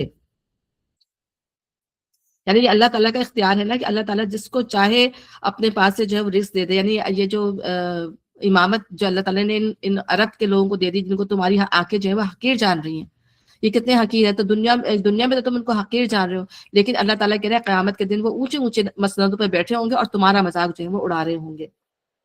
ابتدا اب اللہ تعالیٰ آگے بتا رہے ہیں کہ ابتدا میں سب لوگ ایک ہی طریقے پر تھے، پھر یہ حالت باقی نہ رہی اور اختلافات رونما ہوئے. تب اللہ نے نبی بھیجے جو راست روی پر بشارت دینے والے اور کج روی کے نتائج سے ڈرانے والے تھے، اور ان کے ساتھ کتابیں برحق نازل کی تاکہ حق کے بارے میں لوگوں کے درمیان جو اختلافات رونما ہو گئے تھے ان کا فیصلہ کرے. اور ان اختلافات کے رونما ہونے کی وجہ یہ نہ تھی کہ ابتدا میں لوگوں کو حق بتایا نہیں گیا تھا، نہیں، اختلاف ان لوگوں نے کیا جنہیں حق کا علم دیا جا چکا تھا. بڑے خوبصورت طریقے سے اللہ تعالیٰ نے یہاں پر جو ہے اختلافات کی نوعیت بتائی ہے. یعنی اللہ تعالیٰ نے جب آدم علیہ السلام کو ہدایت دے کے اس دنیا کے اندر بھیجا تو کئی عرصے تک، کئی صدیوں تک جو ہے وہ چیزیں اچھی چلتی رہیں، ٹھیک ہے نا، ہدایت کے ساتھ. لیکن پھر کیا ہوا کہ لوگوں کے مائنڈ سیٹ چینج ہوئے، ان میں تعصب آیا، ان کی سوچیں بدلی، پھر ان کے اندر جو ہے اختلافات شروع ہوئے. اور جب اختلافات شروع ہوئے تو پھر نبی اللہ تعالیٰ نے جو ہے وہ جو ہے نبی اور انبیاء جو ہے رسول جو ہے وہ بھیجنا شروع کیے. ٹھیک ہے. تو پھر اللہ تعالیٰ نے یہ اختلاف جو ہے وہ اللہ نے نہیں، مطلب یہ اللہ تعالیٰ نے اس کو نہیں کیا، بلکہ اللہ نے اس کو، اللہ کا عزن نہیں تھا کہ یہ ہو، بلکہ اللہ تعالیٰ نے اس کو ہونے دیا، کیونکہ اللہ تعالیٰ نے انسان کو ارادے اور اختیار کے ساتھ زمین پہ اتارا ہے. جب انسان کے پاس ارادہ ہے، اختیار ہے، تو پھر وہ کیا کرے گا، اپنی اس کی سوچیں بھی آئیں گی، وہ اپنی مرضی بھی کرے گا. تو جب اس نے اپنی مرضی کی تو اس کے اندر اپنے مفادات پیدا ہو گئے، اپنی جو ہے وہ کیا کہتے ہیں، آپ یہ کہیں گے پریجڈس پیدا ہو گئی ایک دوسرے کے خلاف. ٹھیک ہے. تو اب جب یہ مخالفتیں پیدا ہو گئی، اب پھر یہ ہوتی رہیں، اللہ نبی بھیجتے رہے اور یہ مخالفتیں پیدا ہوتی رہیں. پھر اللہ تعالیٰ نے نبی بھیجے، اللہ تعالیٰ نے رائے حق دکھانے والی کتابیں بھیجیں. کتاب پانے کے باوجود بھی آپ دیکھیں کہ چلو ہم یہ کہیں کہ کتابیں نہیں آئی تھی یا رسول نہیں آئے تھے تو اختلاف ہو گئے. ان اختلافات کو دور کرنے کے لیے اللہ تعالیٰ نے نبی بھیجے، کتابیں بھیجیں جو حق کی رہنمائی کرتی تھیں. اس کے باوجود بھی، اور پھر بھی رہا. یعنی یہودیوں نے دیکھو کتنے اختلاف کیے، اتنے زیادہ ان کے اندر فرقے ہیں، عیسائیوں کے اندر اتنے زیادہ فرقے ہیں کہ اپنی کتابوں کے آنے کے باوجود تو یہ اللہ تعالیٰ نے نہیں کیا، بلکہ یہ ان کی اپنی سوچیں تھیں جس کی وجہ سے ان کے اندر اختلاف ہوا۔ اب یہ آخری اللہ تعالیٰ یہ بتا رہے ہیں کہ اب بھی جو تمہارے اندر اختلاف ہے، اللہ تعالیٰ نے نبی بھیج دیا ہے، اللہ تعالیٰ نے کتاب بھیج دی ہے، اور یہ جو کتاب بھیجی ہے اس میں تمہاری جو کتابیں بھیجی تھیں ان کی بھی تصدیق ہے۔ جو اس میں جو تم نے اس میں چینجز کر دی تھی، جو تمہارے اس کے اندر اختلافات تم نے رونما کر دیے تھے، اس کے اندر ان تمام چیزوں کی تصحیح ہے، اب تم اس کو جو ہے وہ مان لو۔ کیونکہ یہودی اور عیسائی نبی صلی اللہ علیہ وسلم سے یہ کہتے تھے کہ جب تم یہ کہتے ہو کہ دین ابراہیمی ہے، تم بھی ابراہیم علیہ السلام کی اولاد ہو، ہم بھی ابراہیم علیہ السلام کی اولاد ہیں، تو پھر اتنا اختلاف کیوں ہے تمہاری کتاب میں اور ہماری کتاب میں؟ تو یہاں پہ اللہ تعالیٰ اس کی حقیقت بتا رہے ہیں کہ یہ اختلافات تم نے خود کیے جب تمہارے پاس علم آ گئے، تم نے زبردستی اپنی سوچیں اس میں شامل کر دی، اپنے الفاظ اس کے اندر شامل کر دے، اب یہ کتاب آئی ہے جو حقیقت کو کھول رہی ہے تو اس کو مان لو۔ یہاں پہ اللہ تعالیٰ نے اس کی پوری حقیقت کھول کر بیان کر دی ہے۔ پر جو لوگ، اب یہاں بتا رہے کہ پر جو لوگ انبیاء پر ایمان لے آئے انہیں اللہ نے اپنے اذن سے اس حق کا راستہ دکھا دیا، ٹھیک ہے، جو اللہ کو ماننے والے تھے، جو سیدھے راستے پہ، جن کے میں نے کہا نا سلیم الفطرت تھے، اللہ تعالیٰ نے ان کو راستہ دکھا دیا، اور جن کے دلوں میں کدورت تھی انہوں نے اس کو مان کر نہ دیا۔ تو جس میں لوگوں نے اختلاف کیا تھا، اللہ جسے چاہتا ہے راہ راست دکھا دیتا ہے۔ اور نبی صلی اللہ علیہ وسلم نے فرمایا کہ میری امت میں ایک ہی فرقہ حق پر قائم رہے گا، جو میرے اور میرے اصحاب ہیں، ٹھیک ہے نا۔ تو جو نبی صلی اللہ علیہ وسلم کی سنت کو ماننے والے ہوں گے وہی اصل جو فرقہ ہے وہ حق پر قائم ہوگا۔ ہم بھی دیکھتے ہیں کہ ہمارے بھی جو ہے کتنی زیادہ جو فرقے بازیاں ہو گئی ہیں، اور کیا ہوتا ہے یہ فرقے بازیاں کیوں بنتی ہیں کہ آپ قرآن کا کوئی ایک حصہ لے کر جو ہے اس کو لے کر بس اب اسی کے اوپر اڑ جاتے ہیں کہ اب اسی کو فالو کرو، اور باقی چیزوں کو چھوڑ دیتے ہیں۔ تو جتنے بھی فرقے ہیں انہیں یہی کہ قرآن کی ایک آیت کو، قرآن کی ایک بات کو پکڑ لیا اور اس کے اندر یہ پورے قرآن کو ہولسٹکلی نہیں لیتے، تو اس لیے فرقے بازیاں جو ہو جاتی ہیں، ٹھیک ہے نا۔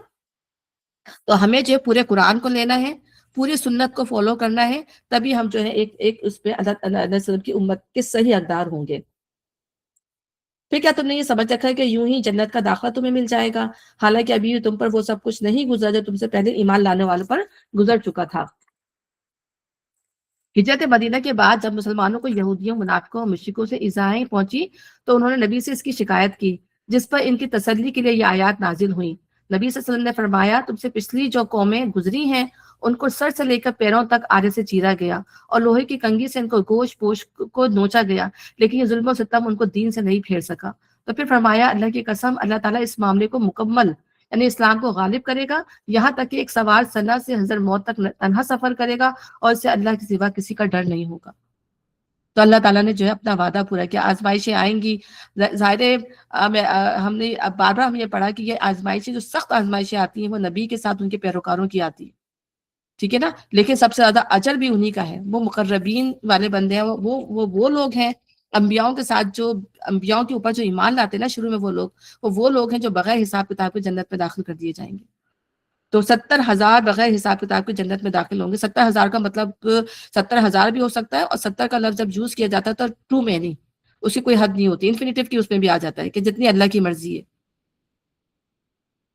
تو یہ دیکھیں نا تو ان کا اجر بھی کتنا زیادہ ہے کہ اس وقت انہوں نے جتنی مشکلیں جھیلے گا اتنا ہی ایوارڈ جو ہے وہ اللہ تعالیٰ کی طرف سے اس کو ملے گا۔ تو ساتھ ہی اہل ایمان چیخ اٹھے کہ اللہ کی مدد کب آئے گی، اس وقت انہیں تسلی دی گئی کہ ہاں اللہ کی مدد قریب ہے۔ لوگ پوچھتے ہیں ہم کیا خرچ کریں، جواب دو کہ جو مال بھی تم خرچ کرو اپنے والدین پر، رشتہ داروں پر، یتیموں اور مسکینوں مسافروں پر خرچ کرو، اور جو بھلائی بھی تم کرو گے اللہ اس سے باخبر ہوگا، ٹھیک ہے نا۔ تو اب دیکھیں سوالات میں آپ کو یہی بتائی نا کہ سوال پھر اب وہ ایک تھوڑا سا اللہ تعالیٰ نے بیچ میں جنگ سے ریلیٹڈ معاملے کو پیش کیا، اس کے بعد پھر وہی سوالات شروع ہو گئے کہ ہم کیا خرچ کریں۔ تو جواب دو کہ جو مال بھی تم خرچ کرو گے اپنے والدین پر، رشتہ داروں پر، یتیموں اور مسکینوں مسافروں پر، اور جو بھلائی بھی تم کرو گے اللہ سب اس سے باخبر ہوگا۔ تو یہ انسان کا تقویٰ ہے، یہ انسان کی نیکی ہے کہ وہ کس طرح جو ہے اپنے مال کو ضرورت مندوں پر خرچ کرے۔ تمہیں جنگ کا حکم دیا گیا وہ تمہیں ناگوار ہے، ہو سکتا ہے کہ ایک چیز تمہیں ناگوار ہو وہی تمہارے لیے بہترین ہو۔ یعنی اس وقت جو تھی لوگ جو تھے مسلمانوں کو مٹانے پر تلے ہوئے تھے، اور جنگ جو تھی وہ ناگزیر ہو چکی تھی۔ مکہ میں مسلمانوں نے 13 سال گزارے اور اللہ تعالیٰ نے کوئی جنگ کی آیات نازل نہیں کی مکی صورتوں میں، لیکن جب مدینہ میں وہ اسٹیبلش ہو گئے، ان کو ایک ٹھکانہ میسر آ گیا، ٹھیک ہے نا، تو پھر اللہ تعالیٰ نے کہا کہ اب تم اپنے حقوق کی جنگ لڑو، اب تم نے اسلام کی سربلندی کے لیے لڑنا ہے۔ لیکن اس میں سے کچھ جو کمزور ایمان والے لوگ تھے یا جو منافقین تھے ان کو یہ سخت ناگوار تھا۔ تو اللہ تعالیٰ کہہ رہے ہیں کہ تمہیں نہیں پتا کہ ایک چیز تمہیں ناپسند ہو اور اس میں اللہ تعالیٰ نے تمہارے لیے کتنی زیادہ جو ہے وہ بہتی رکھتی ہے. اور یہ عام دنیا کے لحاظ سے بھی ہم یہ دیکھیں کہ بہت ساری چیزیں ہمیں ایسی بھی ہوتی ہیں جو ہمیں ناگوار محسوس ہوتی ہیں، لیکن اس میں ہمیں نہیں پتہ ہوتا کہ اللہ تعالیٰ نے اس میں ہمارے لیے کیا اچھائیاں جو ہے اس میں رکھی ہوئی ہیں. لوگ پوچھتے ہیں مائے حرام میں لڑنا کیسا ہے؟ کہو اس میں لڑنا بہت برا ہے، مگر راہ خدا سے لوگوں کو روکنا اور اللہ سے کفر کرنا اور مسجد حرام کا راستہ خدا پرستوں پر بند کرنا اور حرم کے رہنے والوں کو وہاں سے نکالنا اللہ کے نزدیک اس سے بھی زیادہ برا فتنہ ہے، اور فتنہ خون ریزی سے شدید تر ہے.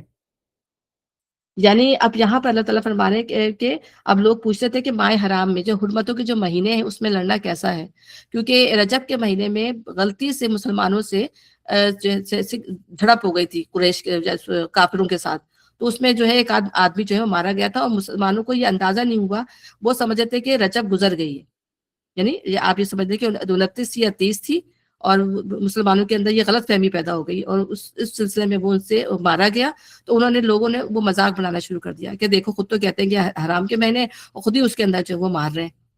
تو یہاں پہ اللہ تعالیٰ فرما رہا ہے کہ جو ہے اگر وہ تم سے آپ لڑتے ہیں، تمہارے آگے ہاتھ یعنی تمہارے سے دست درازی کرتے ہیں تو تم بھی ان سے لڑو.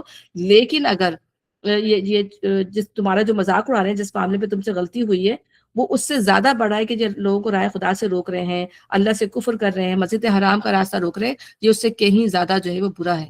ٹھیک ہے نا؟ تو اللہ تعالیٰ نے ان مسلمانوں کا دفاع کیا ہے یہاں پر، کیونکہ فتنہ خون ریزی سے بدتر ہے. فتنہ جہاں بھی مچے گا، فتنہ ہم نے بھی پڑھا کیا چیز ہے، کفر و شرک، اللہ کے راستے سے لوگ کے روکنا، یہ فتنے ہیں. وہ تو تم سے لڑے ہی جائیں گے حتیٰ کہ ان کا بس چلے تو تمہیں اس دین سے پھیر لے جائیں. اور یہ خوب سمجھ لو کہ تم میں سے جو کوئی اس دین سے پھرے گا اور کفر کی حالت میں جان دے گا، اس کے اعمال دنیا اور آخرت دونوں میں ضائع ہو جائیں گے.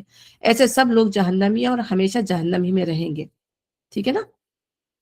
تو یہاں پر یہی بتایا جا رہا ہے کہ یہ لوگ جو ہیں پھر وہ مرتد کی اس میں آ جاتے ہیں. یعنی مسلمان ہو کر کوئی اپنے آپ کو دین سے پھیر لے جائے تو پھر وہ مرتد کی اس میں آتے ہیں. پھر اس سے نکاح کا معاملہ نہیں کیا جائے گا، اس سے وراثت کا معاملہ نہیں کیا جائے گا، اس کی نماز جنازہ نہیں پڑھی جائے گی. ایسے سب لوگ جہنمی اور ہمیشہ جہنم میں رہیں گے. بخلاف اس کے جو لوگ ایمان لائے، جنہوں نے اللہ کی راہ میں اپنا گھر بار چھوڑا اور جہاد کیا ہے. جہاد کیا ہے؟ کہ جہاد جان سے بھی، مال سے بھی، اور جو بھی اللہ تعالیٰ نے صلاحیتیں دی ہیں ان سب کو یوز کر کے اللہ کے راستے میں جہاد کیا ہے، وہ رحمت الہی کے جائز امیدوار ہیں. ایک پانی پہ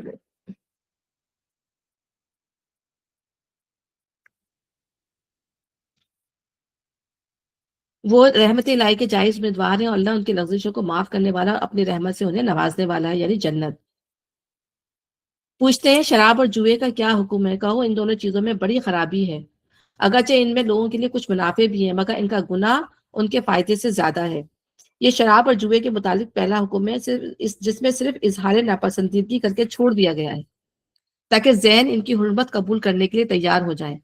بعد میں شراب پی کر نماز پڑھنے کی ممانعت آئی، پھر شراب اور جوئے اس کی نوعیت کی تمام چیزوں کو قطعی حرام کر دیا گیا. تو یہ پہلا حکم ہے. پوچھتے ہیں اللہ ہم راہ خدا میں کیا خرچ کریں؟ یعنی بار بار سوال کہ کتنا خرچ کریں تقاضا کیوں کیا جا رہا ہے؟ جو کچھ تمہاری ضرورت سے زیادہ ہو، اس طرح اللہ تمہاری صاف احکام واضح کرتا ہے، شاید کہ تم دنیا اور آخرت دونوں کی فکر کرو. یعنی انفاق کے جو ہے وہ 3 درجے ہیں: زکوٰۃ دینا، چیریٹی دینا، اور اپنے اوپر دوسروں کو ترجیح دیتے تھے. یعنی صحابہ کرام کو احسان کی روش جو ہے اختیار کرنے کے لیے کہا گیا کہ اس وقت جو ضرورت تھی اس میں جو تھی اپنی ضرورتوں کو چھوڑ کے بھی، جیسے ہم نے دیکھا کہ انصار نے اپنی ضرورتوں کو چھوڑ کر جو ہے وہ مہاجرین کا ساتھ دیا، اپنے گھر ان کو دے دیے، اپنے کاروبار ان کو دے دیے، ٹھیک ہے، اپنے کھانوں میں ان کو برابر کا شریک کر دیا. تو یہ جو تھی اپنی ضرورتیں چھوڑ کر، اور اس بہت تعریف کی ہے قرآن میں. ابھی ہم آگے آئے گا کہ اللہ تعالیٰ نے انصار کی تعریف کی ہے کہ اب وہ خود حاجت مند ہوتے ہیں لیکن اپنی حاجتوں کو چھوڑ کر وہ جو ہے وہ دوسروں کو دیتے ہیں. ٹھیک ہے، تو یہ جو سب سے اعلیٰ جو ہے وہ خرچ کا جو ہے سب سے اعلیٰ رتبہ ہے. تو پوچھتے ہیں یتیموں کے ساتھ کیا معاملہ کیا جائے؟ پوچھتے ہیں یتیموں کے ساتھ کیا معاملہ کیا جائے؟ کہو جس طرز عمل میں ان کے لیے بھلائی ہو وہی اختیار کرنا بہتر ہے. ایک منٹ، یہ بھی میرا ایم سی کا آ رہا ہے، ایک منٹ.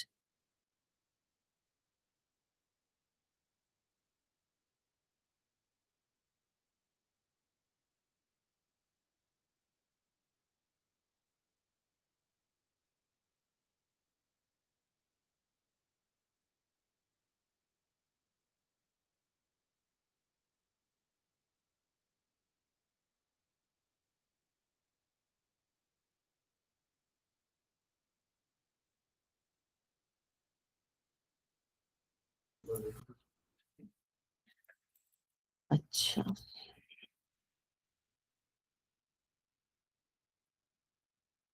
ہاں، یتیموں کا پڑھ رہے تھے ہم، پوچھتے ہیں یتیموں کے ساتھ کیا معاملہ کیا جائے؟ کہو جس طرز عمل میں ان کے لیے بھلائی ہو وہی اختیار کرنا بہتر ہے۔ اس آیت کے نزول سے پہلے قرآن میں یتیموں کے حقوق کی حفاظت کے متعلق بار بار سخت احکام آ چکے تھے، اور یہاں تک فرما دیا گیا تھا کہ یتیم کے مال کے پاس نہ پھٹکو، اور یہ کہ جو لوگ یتیموں کا مال ظلم کے ساتھ کھاتے ہیں وہ اپنے پیٹ آگ سے بھرتے ہیں۔ ان شدید احکام کی بنا پر وہ لوگ جن کی تربیت میں یتیم بچے تھے اس قدر خوفزدہ ہو گئے تھے کہ انہوں نے ان کا کھانا پینا تک اپنے سے الگ کر دیا تھا، اور اس احتیاط پر بھی انہیں ڈر تھا کہ کہیں یتیموں کے مال کا کوئی حصہ ان کے مال میں نہ مل جائے۔ اس لیے انہوں نے نبی صلی اللہ علیہ وسلم سے دریافت کیا کہ ان بچوں کے ساتھ ہمارے معاملے کی صحیح نوعیت کیا ہوگی۔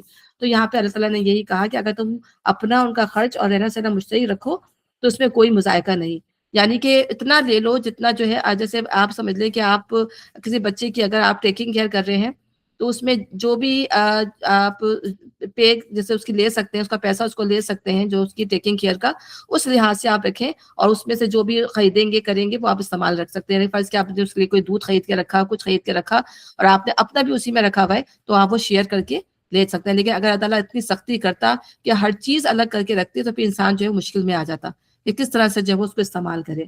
تو اللہ چاہتا تو اس معاملے میں تم پر سختی کرتا، مگر وہ صاحب اختیار ہونے کے ساتھ ساتھ صاحب حکمت بھی ہے، ٹھیک ہے نا، اس نے حکمت کے ساتھ جو ہے چیزوں کو بیان کیا ہے۔ تو مشرک عورتوں سے ہرگز نکاح نہ کرنا، یہ بھی سوال تھا کہ مشرک عورتوں کا معاملہ کیا ہوگا، یا مشرک مردوں کا معاملہ کیا ہوگا، ان سے نکاح جائز ہوگا یا نہیں ہوگا؟ یہاں بھی منع کیا گیا ہے کہ تم مشرک عورتوں سے ہرگز نکاح نہ کرنا جب تک کہ وہ ایمان نہ لائے، کیونکہ وہ گندگی ہیں۔ گندگی کہا ہے اللہ تعالیٰ نے مشرکین کو، اس لیے کہ ان کے اندر جو ہے باطنی بھی اور اخلاقی دونوں طرح کی گندگی ہے کہ وہ اللہ کے سوا جو ہے دوسروں کو پکارتے ہیں۔ ایک مومن لونڈی مشرک شریف زادی سے بہتر ہے اگر جو تمہیں بہت پسند ہو، اور اپنی عورتوں کی نکاح مشرک مردوں سے کبھی نہ کرنا جب تک کہ وہ ایمان نہ لے آئیں۔ ایک مومن غلام مشرک شریف سے بہتر ہے، اگر کرنا بھی ہے تو اللہ تعالیٰ نے ترجیح دی ہے غلام کو۔ مومن غلام جو ہے وہ مشرک جو ہے چاہے وہ بہت بڑا سردار ہی کیوں نہ ہو، اس کے اوپر غلام کو اللہ تعالیٰ نے برتری دی ہے۔ اگر وہ تمہیں پسند ہو، یہ لوگ تمہیں آگ کی طرف بلاتے ہیں اور اللہ اپنے اذن سے تم کو جنت اور مغفرت کی طرف بلاتا ہے، اور وہ اپنے احکام واضح طور پر لوگوں کے سامنے بیان کرتا ہے۔ توقع ہے کہ وہ سبق لیں گے اور نصیحت قبول کریں گے۔ پوچھتے ہیں حیض کا کیا حکم ہے؟ کہو وہ ایک گندگی کی حالت ہے، اس میں عورتوں سے الگ رہو، ان کے قریب نہ جاؤ جب تک کہ وہ پاک صاف نہ ہو جائیں۔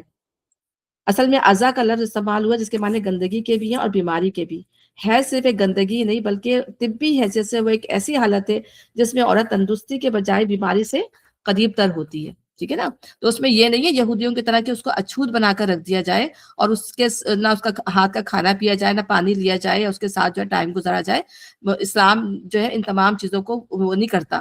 بیوی کے ساتھ جو ہے آپ ٹائم بھی گزاریں گے، اس کے ہاتھ کا کھائے پیئیں گے بھی، تمام معاملات کریں گے، لیکن صرف جس کام سے اللہ تعالیٰ نے یہاں منع کیا اس چیز سے اس کو منع کریں گے اس وقت تک جب تک کہ وہ پاک صاف نہ ہو جائے۔ پاک صاف ہونے کا مطلب یہ ہے کہ وہ ایک تو یہ کہ وہ حیض آنا بند ہو جائے، اور دوسری چیز یہ کہ وہ غسل کر لیں، اس کے پاس مردوں کا جانا ان کے لیے حلال ہے۔ پھر جب وہ پاک ہو جائیں تو ان کے پاس جاؤ اس طرح جیسا کہ اللہ نے تم کو حکم دیا ہے۔ اللہ ان لوگوں کو پسند کرتا ہے جو بدی سے باز رہیں اور پاکیزگی اختیار کریں۔ یعنی اسلام کا اصل مقصد نفس کو پاکیزہ بنانا ہے، کھانے پینے میں، اخلاق میں، اور دنیا کے جتنے بھی معاملات ہیں سب کے اندر جو ہے اللہ تعالیٰ جو ہے وہ پاکیزگی کو، کھانے کو بھی ہم دیکھیں کہ حرام نہ ہو، گندا سڑا ہوا نہ ہو، ٹھیک ہے نا، باسی نہ ہو، ہر چیز کو اللہ نے منع کیا ہے کہ اس طرح کی چیزیں جو آپ کے نفس کو کراہیت دیں ہیں ان چیزوں سے آپ بچیں، پاکیزگی اختیار کریں۔ اور ہم یہ دیکھتے ہیں کہ جنت ہی ان لوگوں کو کے لیے ہوگی جو اپنے آپ کو پاکیزہ بنائیں گے۔ ہم نے کہا تھا نا پاکیزہ بیویاں ہوں گی، یعنی وہ ہر کردار کی بھی پاکیزہ ہوں گی اور ان تمام چیزوں سے پاک ہوں گی۔ تو اور جو بدی سے باز رہیں اور پاکیزگی اختیار کریں، تمہاری عورتیں تمہاری کھیتیاں ہیں، تمہیں اختیار ہے جس طرح چاہو اپنی کھیتی میں جاؤ، مگر اپنے مستقبل کی فکر کرو، ٹھیک ہے نا۔ جس طرح جو کسان اپنی کھیتی میں اپنی مرضی سے جو چاہتا ہے کرتا ہے، اس کو یعنی اس میں ہل چلاتا ہے، اس میں بیج ڈالتا ہے، اس کو پانی دیتا ہے، کس طرح اپنی کھیتی کا وہ خیال کرتا ہے، اسی طرح جو ہے عورتوں کو بھی اللہ تعالیٰ نے یہاں پہ کھیتی سے تعبیر کیا ہے کہ ان کا بھی اسی طرح خیال کرنا ہے، ٹھیک ہے نا۔ وہ جیسے مینٹلی اگر پریپیئر ہیں ٹھیک ہے، راضی ہیں، ان کو کس طرح راضی کرنا ہے، ان کا کس طرح خیال کرنا ہے. یہ نہیں کہ بعض مردوں کی عادت ہوتی ہے، ٹھیک ہے نا، عورتیں راضی نہیں ہیں، ٹھیک ہے، اور طبیعت صحیح نہیں ہے، موڈ نہیں ہے، تو یہ تمام چیزوں کا مرد کو خاص خیال کرنا چاہیے عورتوں کا. ٹھیک ہے، تو یہاں پہ اللہ تعالیٰ نے ہر چیز کے کھیتیوں کا، جیسا فارمر اپنی کھیتی کا خیال کرتا ہے، اس طرح مرد کو بھی اپنی کھیتی کا خیال کرنا چاہیے، عورت کا پورا پورا خیال کرنا چاہیے، اور جس طرح جانے کا حق ہے اس طرح جانا چاہیے. یعنی کہ اپنے مستقبل کی فکر کرنی چاہیے، اپنے نسل کی فکر کرنی چاہیے. اس میں بہت زیادہ باتیں آ جاتی ہیں کہ مستقبل کی فکر کرنے سے آپ دیکھیں کہ پہلے تو تھا کہ بھائی بچے اولاد، مقصد یہی ہوتا تھا کہ اولاد پیدا کرنی ہے، بچے پیدا کرنے ہیں. لیکن آج ہم دیکھتے ہیں کہ آج بچوں کی شادیاں ہوتی ہیں تو کئی کئی سال جو ہے وہ کیا کرتے ہیں کہ وہ صرف وہ بچوں کو پیدا یعنی پہلا مقصد یہی ہے نسل انسانی. تو بچوں کی اب شادیاں ہوتی ہیں تو بچے کیا کرتے ہیں کہ نہیں، پہلے انجوائے کر لیں، پہلے جاب کر لیں، پہلے یہ کر لیں، پھر وقت آئے گا تو دیکھا جائے گا. ٹھیک ہے نا، تو اس حکم کو اللہ تعالیٰ نے جو تو اپنے نسل انسانی کی فکر کرو، اس کو پس پش ڈال دیتے ہیں. اب نہیں ہوتی لوگوں کو فکر کہ بچہ ہو نہ ہو، یا پھر یہ کہ بچہ ہو جائے گا تو ہماری ساری آزادی میں رکاوٹ بن جائے گی، ہماری انجوائمنٹ ساری ختم ہو جائے گی، اور ہمارے سارے کام جو ہے وہ رک جائیں گے. ہوگا جب دیکھا جائے گا، جب ٹائم گزر جائے گا ہماری انجوائمنٹ کا، تب ہم بچے پیدا کر لیں گے. تو ہم اللہ تعالیٰ کے اس حکم کی سرئی نافرمانی اس وقت کر رہے ہوتے ہیں جب یہ بچے جو ہے، ہمیں اپنے بچوں کو یہ بات سمجھانی چاہیے. ٹھیک ہے نا، کہ پہلے چاہے ایک بچہ یا دو بچہ کریں، تاکہ یہ کہ اور پھر آپ یہ دیکھیں کہ اس سے کمپلیکیشنز بھی پیدا ہو جاتی ہیں. جب ایک چیز کو استعمال نہیں کیا جائے گا، جب وہ چیز جس مقصد کے لیے بنی ہے، اللہ تعالیٰ نے جس مقصد کے لیے بنایا گا، اس کو اس مقصد کے لیے یوز نہیں کیا جائے گا، تو اس میں خرابیاں بھی پیدا ہو جاتی ہیں. پھر بعض دفعہ ایسا بھی ہوتا ہے کہ پھر بچے پیدا نہیں ہوتے، یہ بہت مشکل ہو جاتی ہے، یا بچے اب نارمل ہو جاتے ہیں، ایسے بھی کیس دیکھے گئے ہیں. تو یہ تمام چیزیں ہزارے اللہ تعالیٰ کی حکمت ہے ہر چیز کے اندر. پھر یہ کہ پھر اس کے بعد انسان دیکھے کہ نہیں، میرے اندر کتنی طاقت ہے، میرے اندر کتنی ہمت ہے، میں کر سکتی ہوں، میں مینج کر سکتی ہوں. پھر وہ دیکھے گا کرنا ہے تو پھر کرے. لوگ کرتے ہیں، 5 بھی کرتے ہیں، 6 بھی کرتے ہیں، 10 بھی ہم نے دیکھا لوگوں نے کیے ہیں. ٹھیک ہے نا، تو وہ انسان کی اپنی استطاعت کے اوپر، اپنی ایبلٹی کے اوپر کہ وہ اس کو کیسے مینج کر سکتے ہیں. تو آپ دونوں طریقے سے، ٹھیک ہے. اور اللہ کی ناراضی سے بچو. خوب جان لو کہ تمہیں ایک دن اس سے ملنا ہے، اور اے نبی تمہاری ہدایت کو مان لیں، انہیں فلاح و سعادت کا مزدہ سنا دو. اور غلط طریقے سے نہیں جانا چاہیے. جس طرح چاہو، یعنی جس طریقے سے بھی چاہے جا سکتے ہیں، لیکن غلط، یعنی عملے قوم لوط سے منع کیا گیا ہے، بیویوں کے ساتھ بھی. یعنی اس لیے میں آپ کو کھلے ہو کے بتا رہی ہوں کہ وہ تمام ان کاموں سے جس کو اللہ نے منع کر دیا، ان تمام کاموں سے جو ہے وہ پرہیز کرنا چاہیے. کیونکہ ایسے شخص پر جو عملے قوم لوط کی طرح کا عمل کرتا ہے، اس پر جو ہے لعنت کی گئی ہے. تو لعنت سے بچنا چاہیے. خوب جان لو کہ تمہیں ایک دن اس سے ملنا ہے، اور اے نبی جو تمہاری ہدایت کو مان لیں، انہیں فلاح و سعادت کا مزہ سنا دو. تو ٹھیک ہے، جو اچھے طریقے سے زندگی گزاریں گے، اللہ کے احکام کے مطابق زندگی گزاریں گے، انہی کے لیے فائدہ ہے. اللہ کے نام کو ایسی قسمیں کھانے کے لیے استعمال نہ کرو جن سے مقصود نیکی اور تقوی اور بندگانے خدا کی بھلائی کے کاموں سے باز رہنا ہو. اللہ تمہاری ساری باتیں سن رہا ہے اور سب کچھ جانتا ہے. اور جو بے معنی قسمیں تم بلا ارادہ کھا لیا کرتے ہو، ان پر اللہ گرفت نہیں کرتا، مگر جو قسمیں تم سچے دل سے کھاتے ہو ان کی باز پرس وہ ضرور کرے گا. اللہ بہت درگزر کرنے والا اور بردبار ہے. یعنی اللہ کا نام جو ہے غلط کاموں کے لیے اللہ کا نام بدنام نہ کرو، برائی کے کاموں میں جو ہے وہ اللہ کا نام نہ لہو. تو اللہ تعالیٰ خود کہہ رہا ہے نا، تعاونوا علی البر ولا تعاونوا سوری، غلط کاموں میں جو ہے وہ تعاون نہ کرو، اچھے کاموں میں جو ہے وہ تعاون کرو. ٹھیک ہے نا. تو اچھے کام کیا ہے؟ کسی کو اچھی بات بتانا، کسی کی ہیلپ کر دینا، اس طرح کے تمام کام، خیر خواہی کرنا، یہ تمام اچھے کام ہیں. ٹھیک ہے، اس میں جو ہے وہ اس میں قسم بھی کھائی جا سکتی ہے. یعنی فرض کریں گا دو دوست ہیں، جو ہے وہ لڑائی ہو گئی ہے، اور تیسری جانتی ہے کہ ان میں غلط فہمی پیدا ہو گئی ہے، تو وہ ظاہر ہے اس میں بیچ میں وہ ایسا جھوٹ بھی بول سکتی ہے دونوں کو ایک کرنے کے لیے. جھوٹ سے مراد ہے کہ وہ کچھ ایسی بات بنا دے کہ جس میں یہ ہو کہ ہاں نہیں وہ تو تمہارا بہت خیر خواہی کرتی ہے، تو دوسری طرف بھی وہ جا کے یہ کہ نہیں وہ تمہاری بہت خیر خواہی کرتی ہے. ٹھیک ہے، اس طرح کی بات کہہ کے وہ دونوں کے درمیان جو ہے وہ راستہ استوار کر دے. اس طرح کے باہمی معاملات میں قسم بھی کھائی جا سکتی ہے. تھوڑا سا جو جھوٹ کا جو پہلو ہے وہ بھی لیا جا سکتا ہے. ٹھیک ہے نا. اس کو کچھ اس کا ایک نام ہے، یعنی مجھے یاد نہیں آ رہا، تو اس میں ہیرا کہتے ہیں، کیا کہتے ہیں اس کو. تو وہ کام کیا جا سکتا ہے صرف اس لیے کہ اچھا کام کرنا. ٹھیک ہے، لوگوں کو جڑانا، لوگوں کی اصلاح کرنا. اور پھر جو ہے اللہ تعالیٰ کہہ رہے ہیں کہ اللہ تعالیٰ قسمیں کھانے کی بتائی تھی نا. قلوب قسم کی، یعنی اچھی نیت جو ہوتی ہے وہ سوچنے پر کتنا اجر ہے. انسان کا جو دل کماتا ہے نا، جو اچھی سوچ ہے، جو اچھی نیت ہے، اللہ تعالیٰ فرما رہے ہیں کہ اس کے اوپر انسان کا جو ہے وہ اچھی نیت کے اوپر انسان کا فیصلہ کیا جائے گا. یعنی اچھی سوچیں، اچھے جذبات، اچھی خیرخواہی، اللہ کی محبت، یہ تمام چیزیں جو ہیں وہ بہت زیادہ ضروری ہیں۔ پھر ہم یہ دیکھتے ہیں کہ انسان جو ہے وہ نمازیں بھی آسانی سے پڑھ لیتا ہے، روزے بھی رکھ لے گا، ٹھیک ہے نا، عبادتیں بھی کر لے گا، لیکن کیا ہوتا ہے کہ وہ جو ہے کسی کو معاف کرنا جو ہے اس کے لیے جو ہے وہ بہت مشکل ہوتا ہے، کہ کسی کے ساتھ درگزر کرنا ان سے زیادہ مشکل کام ہے، چیزیں نفس پر گرا گزرے، اللہ تعالیٰ ہم سے جو ہے وہ کرتا ہے کہ وہ ہمارے نفس کے اوپر جو ہے بہت گرا گزر رہی ہوتی ہیں، ٹھیک ہے، درگزر کرنا ان سے زیادہ مشکل کام ہے، جو چیزیں نفس کے پر گرا گزرتی ہیں ان کا اجر بھی اللہ تعالیٰ نے جو ہے وہ بہت زیادہ رکھا ہوا ہے۔ وہ جو قسمیں تم سچے دل سے کھاتے ہو ان کی بات پروز وہ ضرور کرے گا، اللہ بہت درگزر کرنے والا اور بہت بردبار ہے۔ تو زیادہ تر ہمارے دل میں کیا ہوتا ہے کہ زیادہ تر ہمارے دل میں لوگوں کے بارے میں برائیاں ہی پیدا آتی ہیں نا، پہلے ہمارے دل کے اندر برائی پیدا ہوتی ہے، اچھائی کے مقابلے میں ہمارے تو اس کی پکڑ ہے، کیونکہ بعض گمان جو ہے وہ گناہ ہوتے ہیں۔ ہم یعنی کہتے ہیں نا انسان کو ججمنٹل نہیں ہونا چاہیے، تو ہمیں ججمنٹ پہلے اچھا سوچنا چاہیے، ہمیں 10 بار اچھی طرح اچھے گمان کرنا چاہیے، اس کے بعد پھر جا کے جو کہ ہمیں لگے کہ بہت زیادہ گمان کرنے کے بعد کہ نہیں نہیں یہی چیز صحیح تھی پھر کریں، ورنہ تو پھر یہ کہ اندر چھوڑ دیں، اس چیز کو معاف کر دیں، درگزر کر دیں۔ جو لوگ اپنی عورت سے تعلق نہ رکھنے کی قسم کھا بیٹھتے ہیں ان کے لیے 4 مہینے کی مہلت ہے، اگر انہوں نے رجوع کر لیا تو اللہ معاف کرنے والا اور رحیم ہے، اور اگر انہوں نے طلاق ہی کے ٹھان لی ہو تو جانے رہے کہ اللہ سب کچھ سنتا اور جانتا ہے۔ اب یہاں سے جو ہے وہ دوسرا آ گیا، اب میں یہاں پہ فنش کرتی ہوں، یہ دوسرا موضوع ہے، پھر انشاءاللہ تعالیٰ ہم اس کو کل کنٹینیو کریں گے پھر پورا، کیونکہ میری آج MCN کی کلاس بھی ہے انشاءاللہ، ٹھیک ہے۔ اللہ تعالیٰ ہمیں پڑھنے کی اور سمجھنے کی توفیق عطا